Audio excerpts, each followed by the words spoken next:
آئیے آج جانتے ہیں روزہ اور خواتین کے مخصوص مسائل کے بارے میں، تاکہ ہم سب بھی رمضان المبارک کا حق کما حقہ ادا کر سکیں اور ہم بھی اس کی برکتوں سے، اس کی رحمتوں سے فیضیاب ہو سکیں۔ میری بہت ہی پیاری بہنوں، اسلام نے عورت اور مرد دونوں کو برابر کا مقام اور مرتبہ دیا ہے۔ خاص طور سے جب عبادات کا ذکر آتا ہے تو اس ذکر میں کوئی تفریق یا کوئی تخصیص نہیں کی ہے۔ چنانچہ جب روزے کی فرضیت کا اعلان ہوتا ہے تو اللہ تبارک و تعالیٰ کہتا ہے، یا ایھا الذین آمنوا کتب علیکم الصیام کما کتب علی الذین من قبلکم لعلکم تتقون۔ اے وہ لوگو جو ایمان لائے ہو، تم پر روزے فرض کیے گئے جیسا کہ تم سے پہلے لوگوں پر روزے فرض کیے گئے تھے، تاکہ تمہارے اندر تقوی پیدا ہو سکے۔ اس آیت کریمہ کی روشنی میں ہم یہ دیکھتے ہیں کہ عورت اور مرد دونوں پہ رمضان المبارک کے روزے فرض ہیں۔ قرآن شریف میں تو صاف صاف کہہ دیا گیا کہ روزے کی فرضیت کا مقصد ہے کہ تمہارے اندر تقوی پیدا ہو سکے۔ اب سوال یہ ہے کہ تقوی ہے کیا چیز؟ تقوی کو بہت ہی خوبصورتی کے ساتھ حضور اکرم صلی اللہ علیہ وسلم نے اس طرح واضح کیا کہ جب تم ایک خاردار جھاڑی سے گزر رہے ہو یا کانٹے دار جھاڑیوں سے گزر رہے ہو تو تم کس طرح اپنے کپڑے کو سمیٹ کر گزرو گے تاکہ کسی کانٹے میں کپڑا الجھ نہ جائے۔ اسی طرح جب انسان اس دنیا میں رہتے ہوئے دنیا کے تمام تر کاموں کو انجام دیتے ہوئے، یہاں کے تمام مشاغل میں خود کو مشغول رکھتے ہوئے برائیوں سے اجتناب کرتا ہے اور بھلائیوں پہ عمل کرتا ہے تو گویا وہ تقوی اختیار کرتا ہے۔ تو روزے کی فرضیت جیسا کہ مردوں پہ روزے فرض ہیں، ویسا ہی رمضان المبارک کے روزے عورتوں پہ بھی فرض ہیں۔ روزہ کیا چیز ہے؟ روزے کے لیے جو لفظ عربی زبان میں استعمال کیا گیا ہے وہ ہے صوم، صاد واو میم صوم۔ صوم کے معنی ہوتے ہیں رک جانے کے۔ اصطلاح میں اس سے مراد یہ ہے کہ جب ہم صبح سے لے کر شام تک کھانے پینے اور دیگر تمام فضول باتوں سے رک جائیں تو اس کا مطلب کہ ہم روزے دار ہیں۔ صحیح بخاری میں ایک حدیث صاف طور پہ یہ کہتی ہے کہ اگر تم جھوٹ باتوں سے اور اس پہ عمل سے اگر اجتناب نہ کر سکے تو اللہ کو تمہارے بھوکے پیاسے رہنے سے کوئی مطلب نہیں ہے۔ یعنی کہ روزے کے ساتھ شرط یہ ہے کہ جب ہم صبح سے شام تک کھانا پینا چھوڑیں تو ساتھ ہی اس بات کا بھی التزام ضروری ہے کہ ہم جھوٹ بولنے سے، برے کام کرنے سے، ایک دوسرے کی غیبت کرنے سے، چغلی کرنے سے، ایک دوسرے سے لڑائی کرنے سے بھی بچیں، کیونکہ اگر ہم نے ان باتوں کا اہتمام نہیں کیا تو اللہ کو ہمارے بھوکے پیاسے رہنے سے کوئی غرض، کوئی مطلب نہیں ہے۔ ایک طرف روزے دار کی اہمیت اور فضیلت اس طرح بیان کی گئی ہے کہ روزے دار کے منہ کی خوشبو کو یا روزے دار کے منہ کی مہک کو مشک کی خوشبو کے برابر کہا گیا، یا پھر یہ ارشاد ہوا کہ روزے دار کے لیے ایک مخصوص دروازہ جنت میں ہے جس کا نام ریان ہے، اور اس دروازے سے صرف روزے دار ہی اندر جائیں گے۔ تو آخر روزے دار کے لیے اس قدر اجر یا اس قدر ثواب کیوں متعین کیا گیا ہے؟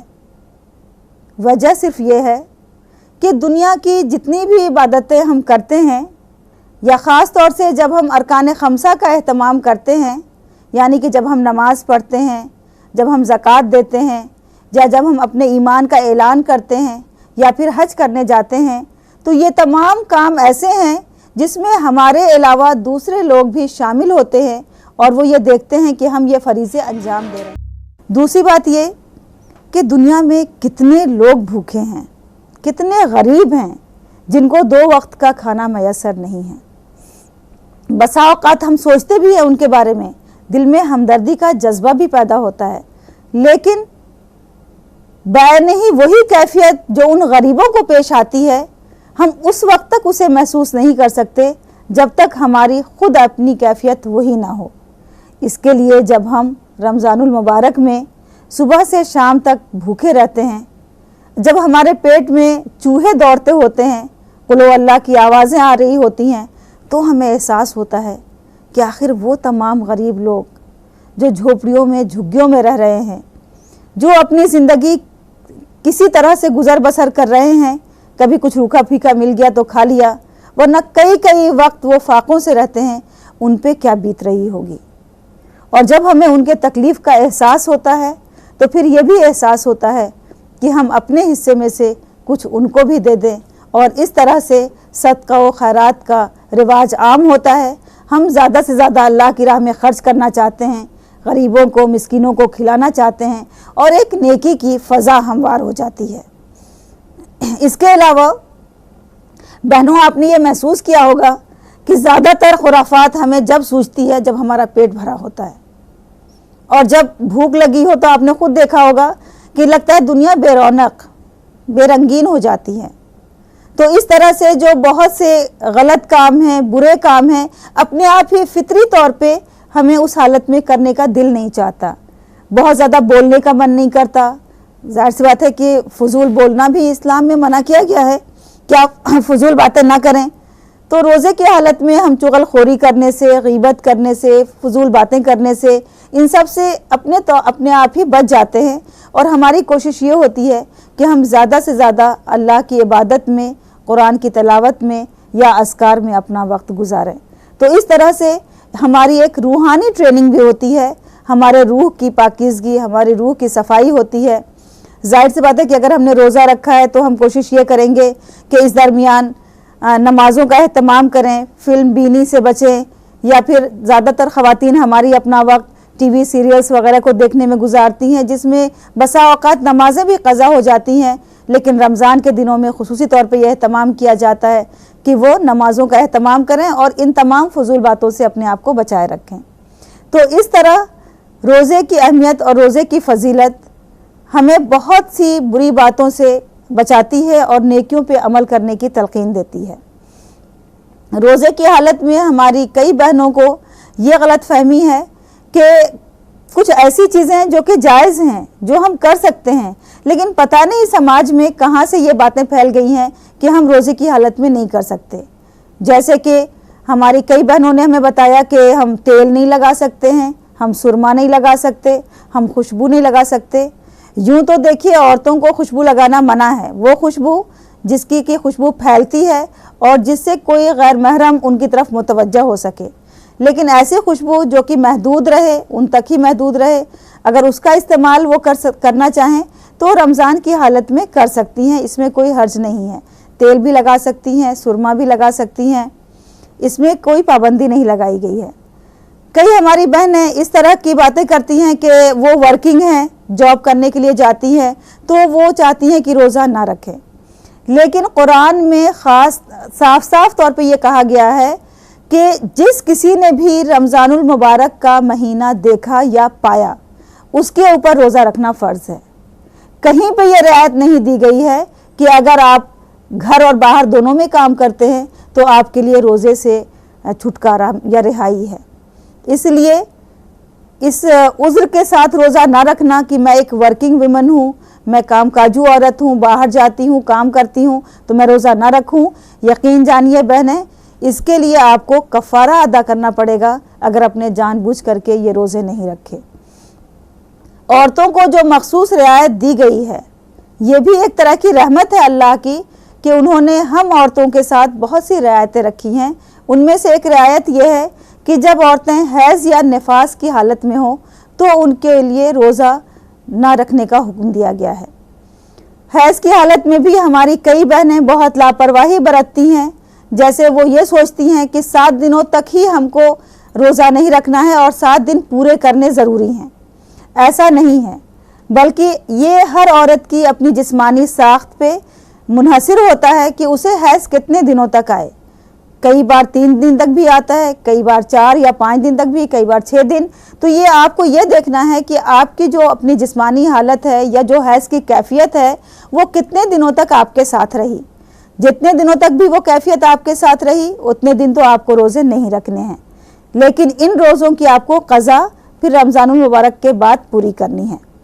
لیکن اگر آپ نے صرف یہ سوچ کر کے کہ نہیں 7 دن تک مجھے پورے کرنے ہیں اور آپ نے روزے نہیں رکھے، تو پھر جب بھی آپ پاک ہو گئی تھیں اور اس کے بعد کے جتنے روزے بھی آپ نے چھوڑے ہیں ان تمام روزوں کی آپ کے اوپر قضا واجب ہو گئی ہے۔ ہماری کئی بہنیں پاک ہو جاتی ہیں حیض سے، لیکن لاپرواہی میں وہ غسل نہیں کرتی ہیں اور ٹالتی رہتی ہیں،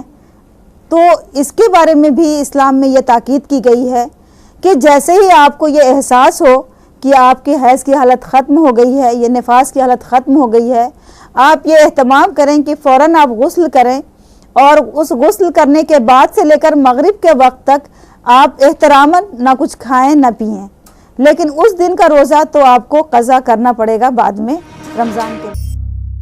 ہماری حائضہ بہنیں جب وہ پاک ہو جاتی ہیں تو غسل کرنے میں لاپرواہی برتتی ہیں۔ انہیں یہ معلوم ہونا چاہیے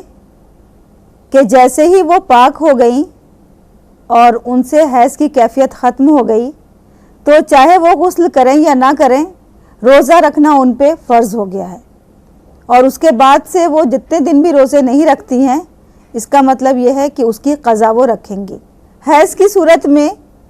نماز کی قضا تو واجب نہیں ہے، بلکہ نماز نہ پڑھنے کی رعایت دی گئی ہے۔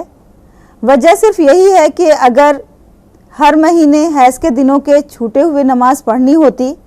تو ہم خود سوچ سکتے ہیں کہ یہ کتنا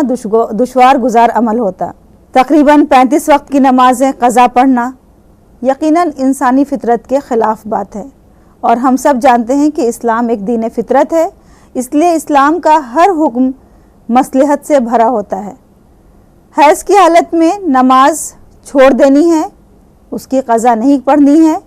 لیکن جو روزے ہم چھوڑتے ہیں ان کی قضا ہم پہ واجب ہے، اور رمضان کے بعد اسے پورا کرنا ہوتا ہے۔ اب بات کر لیں ہم ذرا ان خواتین کی جو حاملہ ہیں یا جو چھوٹے بچوں کو دودھ پلا رہی ہیں۔ کئی بار ایسا ہوتا ہے کہ حاملہ عورت کو غذا کی ضرورت ہوتی ہے، اور روزہ رکھنے سے اس بات کا اندیشہ ہوتا ہے کہ خود ان کی صحت اور جو ان کے پیٹ میں بچہ پل رہا ہے اس کی صحت پہ برا اثر پڑے گا۔ تو حاملہ عورت کے لیے اسلام نے یہ رعایت دی ہے کہ وہ چاہیں تو روزہ نہ رکھیں اور چاہیں تو رکھیں، یہ سب ان کی اپنی صحت پہ منحصر ہے۔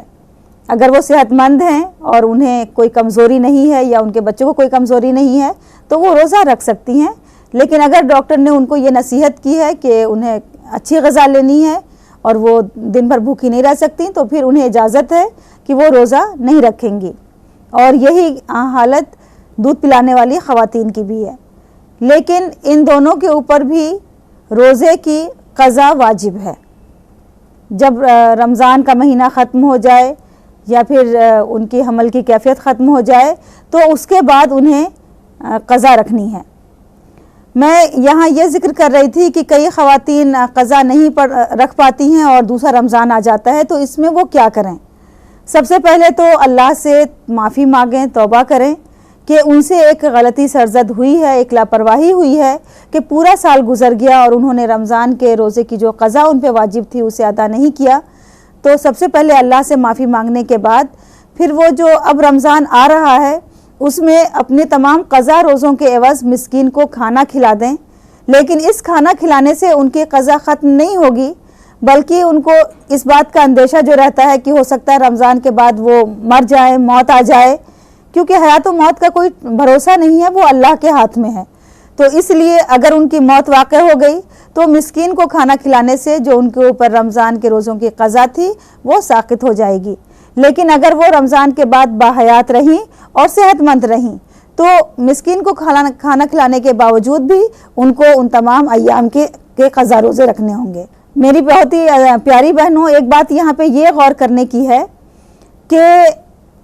اسلام نے عورتوں کو جو یہ حیض و نفاس کی کیفیتیں دی ہیں،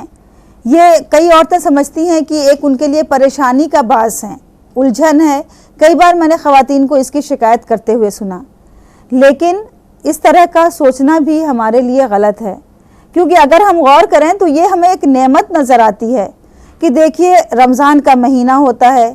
30 دن کے لگاتار اگر آپ کو روزے رکھنے ہوں تو کتنا شدید آپ کے اوپر گزرے گا۔ اس میں بیچ میں اگر آپ کو آپ کے حیض کی وجہ سے کچھ دنوں کی رعایت مل جاتی ہے تو یہ ایک طرح سے آپ کے لیے اللہ تعالیٰ کی مخصوص رعایت ہے، اور اللہ تعالیٰ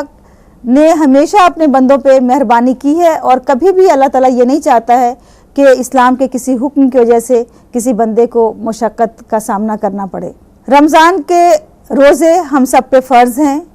اور خاص طور سے ماؤں کا یہ فرض ہے کہ وہ اس بات کی اپنے بچوں کو تلقین کریں کہ اگر وہ بالغ ہو جاتے ہیں تو ان کو ضرور روزے رکھوائیں۔ بلوغت سے پہلے چند روزے صرف اس لیے رکھوائیں تاکہ ان کی پریکٹس ہو سکے، اور ایسا نہ ہو کہ اچانک بالغ ہونے کے بعد پورے روزے رکھنے پڑیں تو ان پہ گراں گزرے۔ ایک جو بہت ہی غلط رواج ہمارے سماج میں آج کل ہے وہ یہ ہے کہ جب تک روزہ کشائی نہیں ہوگی بچہ روزہ نہیں رکھے گا۔ روزہ کشائی کا مطلب ہوتا ہے کہ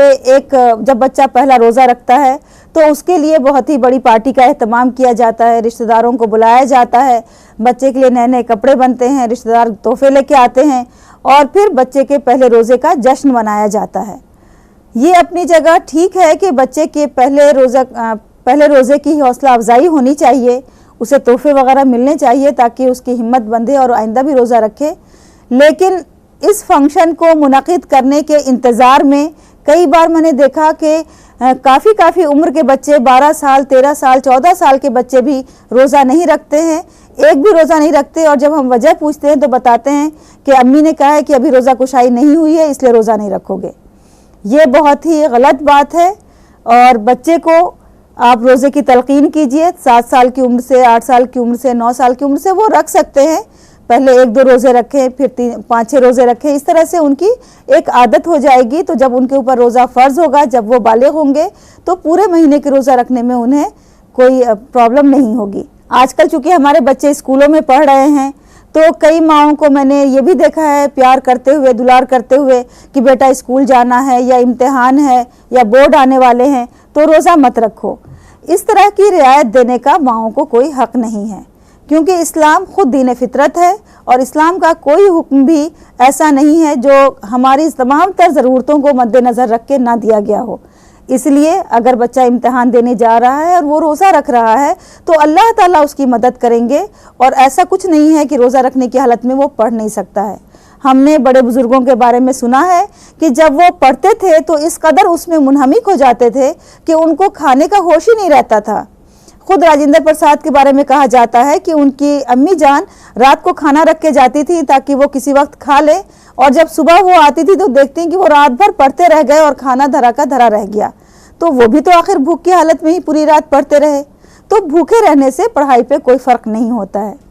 میری بہت ہی عزیز بہنوں، میں آپ سے یہی کہنا چاہتی ہوں کہ یہ بہت ہی مبارک مہینہ ہے، رمضان کا مہینہ، اس کی قدر کیجئے اور اس کے ایک ایک لمحے کو اس طرح آپ بتائیے تاکہ آپ اس میں زیادہ سے زیادہ ثواب حاصل کر سکیں، کیونکہ خدا جانے اگلا رمضان آپ کو میسر ہو یا نہ ہو، اگلے رمضان کی برکتیں آپ کو مل پائیں یا نہ مل پائیں۔ آئیے ہم سب اللہ تعالیٰ سے دعا کریں کہ اللہ ہم سب کو توفیق دے، اس کی تمام تر برکتوں سے فیضیاب ہو سکیں، اور ہم اور ہمارے خاندان کے تمام افراد روزہ رکھ کر کے اللہ کی رحمتوں کے حقدار ہو سکیں۔